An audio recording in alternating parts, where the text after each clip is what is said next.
এটা দিয়ে দেশের সরকার যখন হারল, 2/3 ভোটে হারল গত লোকসভা অধিবেশনে, তখন বলল কি যে নারী বিলের বিরোধিতা করা হচ্ছে কোথাও কোথাও।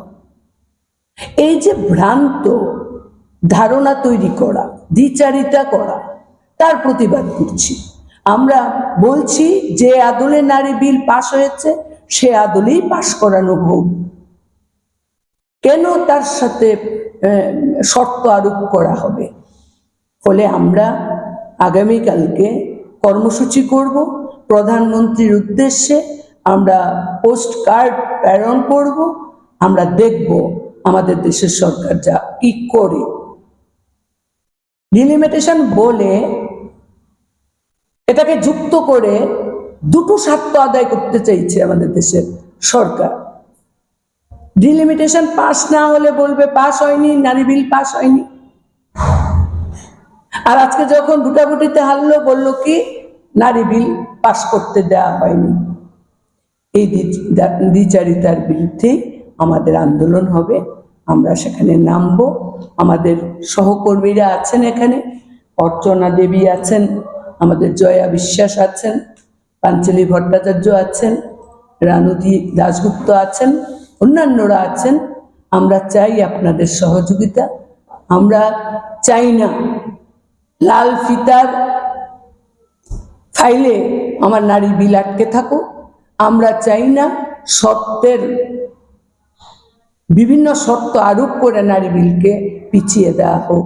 এই অধিবেশনে শর্তহীনভাবে এই বিল পাশ করা হোক, এটাই আমাদের মূলত আজকে এই সাংবাদিক সম্মেলনের আহ্বান। নমস্কার। আমরা রাজ্যের 4টি বামপন্থী মহিলা সংগঠন এবং একটি মহিলা গণসংগঠন এবং লয়ার্স ইউনিয়নের যৌথ উদ্যোগে আজকের এই সাংবাদিক সম্মেলন।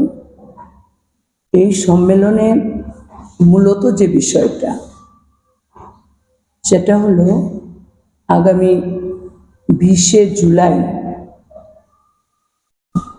দেশের যে বর্ষাকালীন সংসদ অধিবেশন শুরু হতে যাচ্ছে, সেদিন দেশের প্রতিটি এলাকা থেকে নারীরা দিল্লিতে আসবেন। একটাই স্লোগান, একটাই দাবি, এই বর্ষাকালীন অধিবেশনে শর্তহীন 33% রিজার্ভেশন মহিলাদের জন্য কার্যকরী করতে হবে।